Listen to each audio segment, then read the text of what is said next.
Yo yo yo, c'est Balou et c'est parti pour une nouvelle vidéo. Et comme vous le savez, on a lancé le French Plug Shop. Et j'ai pas vraiment expliqué ce que c'est que le French Plug Shop. On a fait une vidéo, on a fait un clip. Bon, que vous avez tous validé mon flow Pop Smic. Je sais que tu veux être. Je sais que vous avez validé mon flow Pop Smic. Mais plus sérieusement, on va parler quand même de ce shop. Alors ce shop, comme vous voyez, je le porte sur moi. Il y a plusieurs... Alors, il y a plusieurs collections, je sais pas si on a bien vu derrière, dans tous les cas, je vais vous mettre des images. On a lancé 3 collections.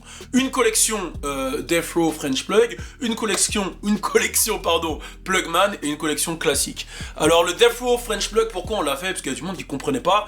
Parce qu'en gros, l'image, c'est que tu vois sur Death Row, c'est un mec sur une chaise électrique. Sauf que nous, c'est un plug sur une chaise électrique. Donc, la chaise électrique, techniquement, elle recharge le plug. Donc, en gros, c'est une histoire de dire... on prend la force, quoi, c'est ça l'idée. C'est ça l'idée du délire et on a trouvé ça cool. Et l'idée en fait de cette marque French Plug, c'est qu'on va essayer de développer plein de drops. Comme ça, on va faire plein de petits drops avec des collections comme on vient de faire Defo French Plug. Ce qui est intéressant, c'est qu'on va aussi bosser avec des artistes. Quand je dis artistes, je parle de personnalités, je parle de rappeurs, je parle aussi de mecs qui ont du talent dans le design, etc. Donc on a pas mal de choses qui arrivent. Je sais que tout le monde demande les chaînes. Les chaînes, ça arrive très prochainement. En tout cas, rendez-vous sur frenchplug.com. Et c'est parti, on rentre directement dans le vif du sujet. On est ensemble. Turn up! Tout est neuf, tout est nueve, tout est neuf. Alors je vais vous raconter comment j'ai failli mourir à Miami. Comment j'ai failli mourir à Miami. C'est incroyable ce qui s'est passé. On va revenir à l'époque. Donc on va revenir à l'époque, ça date quand même d'un petit moment. Ça date de 2014, voilà. Je partais en voyage avec toute mon ancienne équipe. Donc je partais avec Louis, avec Busy, avec 2 autres gars de mon ancienne équipe. Et en fait on est parti à Los Angeles. On est parti voir Adrian Swish. Louis il a fait pas mal de clips. D'ailleurs il a fait des clips à Compton. Il a fait un clip à Compton à l'ancienne. Je peux vous le repartager. Je vais demander à Louis s'il veut que je repartage son clip à Compton à l'ancienne. Donc c'est un ancien clip. Et on a été à Miami juste après. Miami, je savais pas trop puisque c'était une meuf que je connaissais à l'époque qui nous a dit venez, etc. Donc on a été. Et là vraiment Miami c'était la première fois que j'y allais, 2014. Et Miami il s'est passé des dingueries. Déjà faut savoir qu'on était tous broke.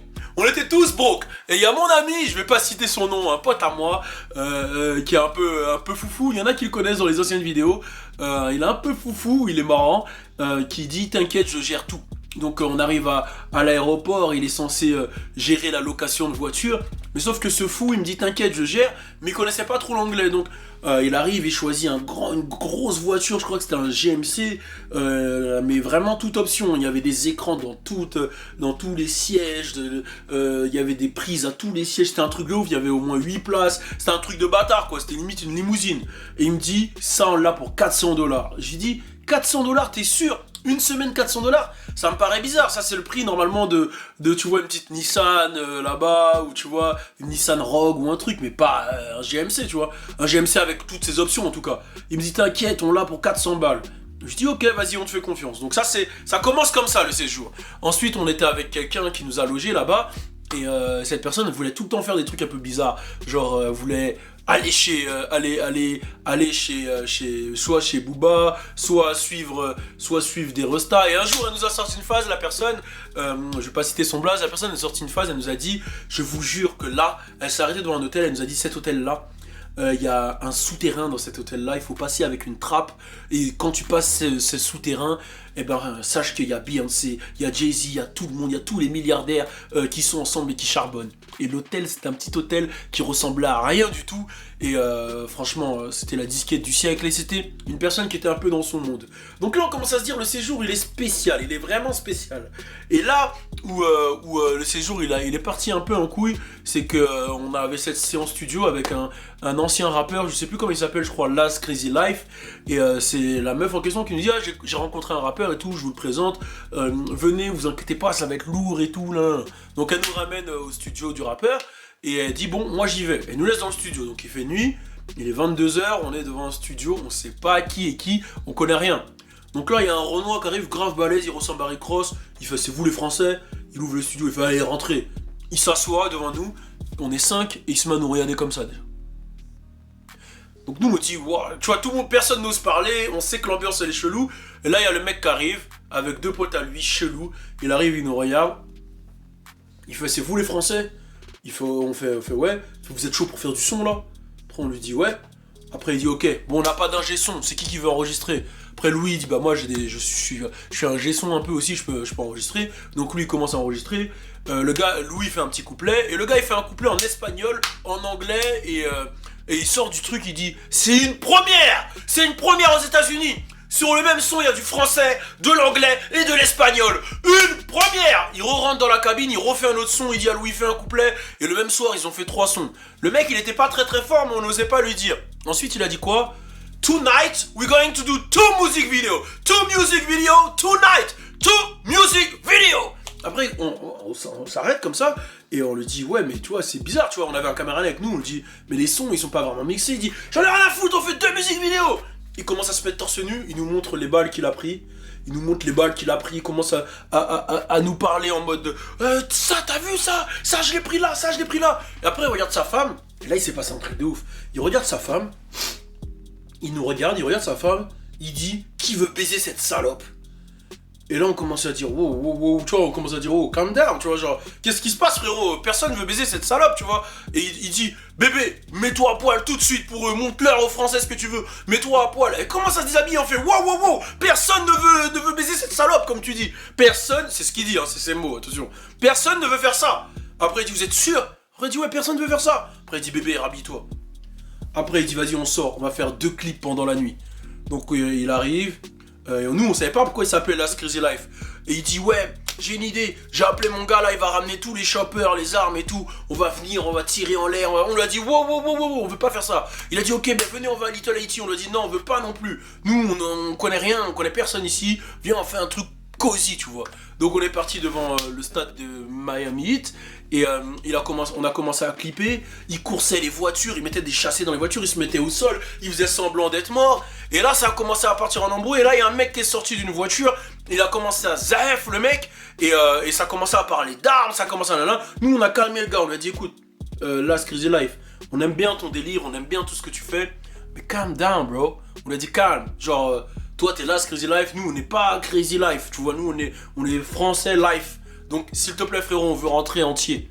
Il continue, il dit venez, il y a une espèce de tram à côté du truc de Miami. Il commence à faire le clip, il monte dans le tram, il commence à rapper dans le tram, etc. Maintenant, les portes du tram, elles vont pour se fermer, et il reste dans le tram, et il s'en va. Et là, on se regarde, et on dit, mais qu'est-ce qui se passe là? Donc, on commence à l'attendre et tout. Sa meuf, elle commence à paniquer, et là, on a dit, bon, soit on l'attend, on sait pas ce qui va se passer ce soir, et peut-être qu'on va mourir parce qu'il y a eu trop d'histoires là d'affilée, soit, comme on dit, on harbat, et on se casse quoi. Et on se casse. On s'est tous regardés, on a dit, vas-y, on se casse. Donc on commence à bouger, on bouge, on dit, ah putain, nanana. Et faut savoir que ces jours, on était broke. Donc on commence à rigoler, on était broke. Mais quand je vous dis on était broke, on avait que dalle. Ça veut dire que limite, c'était moi le cuistot de la baraque, quoi. J'étais le cuistot de la baraque. J'avais acheté un truc, du riz et du poulet dans un truc qui s'appelait Tropical Market, à côté de là où on habitait. Et je faisais tout, je faisais le riz, le poulet, le nanana. Maintenant, je me souviens, dans ce Tropical Market, un jour, on était avec mon pote et je lui dis, t'as vu, ici, il y a beaucoup d'Haïtiens, on est à Miami, tu vois. Les Haïtiens, ils comprennent le français, fais pas le fou. Et on était à la caisse et il commence à insulter en français la caissière. Si, elle prend trop de temps, cette salope là, nanana. Et la meuf, elle m'a regardé et elle m'a parlé en créole. Je vous dis, j'ai eu une pression, j'ai essayé de calmer le bail, tu vois. Ça veut dire j'ai essayé de placer des petits mots créole haïtiens, parce que moi je suis guadeloupéen, martiniquais, c'est pas le même créole. J'ai essayé de placer des petits mots, tu vois. J'ai essayé de dire tout ce que je voulais, tout ce que je pouvais et tout. Ça a calmé les bails. On est rentré, j'ai dit les gars, ce séjour, je le sens pas. Il y avait que des dingueries en fait, on était qu'avec des fous. Maintenant, le séjour est fini. On va pour rendre la voiture. Le gars il dit, bah du coup ça fera 3000 €. On dit, 3000 quoi? Quand je vous dis on était broke, tout le monde a commencé à se regarder. Tu vois le regard de désespoir, c'est-à-dire tu vois même plus les pupilles du mec. Tout le monde, je voyais mes gars ils regardaient en bas, tout le monde regardait en bas. J'ai répété au gars, j'ai dit 3000 quoi? Il m'a dit ça fera 3000 €. J'ai regardé mon gars qui m'a dit que ça faisait 400 balles, je lui ai dit mais gros, il m'a dit ah j'ai peut-être pas tout bien calculé. J'ai dit ouais, je crois que t'as pas bien calculé. Et là, on va à l'aéroport. on vient pour peser les valises. La meuf, elle nous dit, vous avez des kilos en trop. On dit non, mais non, s'il vous plaît, madame. Elle dit, ouais, mais en fait, vous aviez pas le même nombre de kilos à l'aller qu'au retour parce que vous avez pris un vol qui fait Paris-LA, Miami, et c'est pas la même compagnie qui fait Miami-Paris. Donc on lui dit, madame, on a combien de kilos en trop? Elle nous dit 4 kilos chacun. On lui dit, d'accord, c'est combien le kilo? Elle dit $100 le kilo.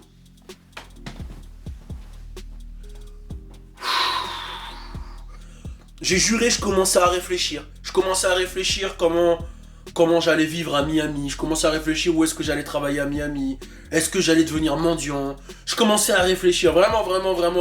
Je réfléchissais, qu'est-ce qui allait m'arriver? Est-ce qu'il fallait que je rappelle Last Crazy Life et que je lui dise, gros, j'ai envie de travailler avec toi, vas-y, fais-moi bicrave. Tu vois, je réfléchissais, je me suis dit, là, on n'avait plus d'argent, on n'avait plus rien. Et là, la meuf, elle a vu, on s'est mis au sol, on a commencé... Je crois même il y a un gars à moi, il a lâché une larme. Je vais pas balancer les blazes, mais tout le monde était triste, tu vois. Là, c'était compliqué. Là, c'est vraiment, on s'est dit, ça allait être compliqué. Et là, la meuf, elle nous a regardé, elle a dit, allez, je vous fais $150 pour vous tous. Parce que là, je vois que c'est compliqué. Vous avez ça? Là, je vous dis, on a allé chercher, même sur nos livrets A, on a pris des cartes de livret A, on a testé toutes les cartes, on a même testé les cartes imaginaires. On a tout testé, $50 là, $60 là, ah, il y en a, elles passent pas, il y en a, les cartes, elles font... Carrément, les cartes, elles ont commencé à parler, no. Genre, les cartes, elles s'approchaient, no. Genre, c'était n'importe quoi, on a réussi à avoir $130. On a commencé à lui dire, ah, madame, s'il vous plaît, non. Elle a dit, non, quand même, faut pas abuser. Essayez de trouver $20. On a commencé à demander aux gens dans l'aéroport, et on a trouvé les $20, et on est parti. Mais c'était un voyage cauchemardesque.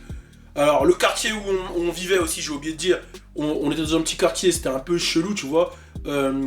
Franchement, on aurait dit que j'étais aux Antilles, il y avait des coques partout, des nanana, et je marchais 2 minutes, il y avait que des crackheads. Ça veut dire que je me souviendrai, on est parti à un Burger King, on mangeait, quelle idée, et on était broke en même temps, et il y a des crackheads, ils marchaient comme ça, ils faisaient ça autour de nous. Genre, tu vois, on aurait dit, on était dans Thriller, ils marchaient comme ça autour de nous. Ils faisaient le tour comme ça.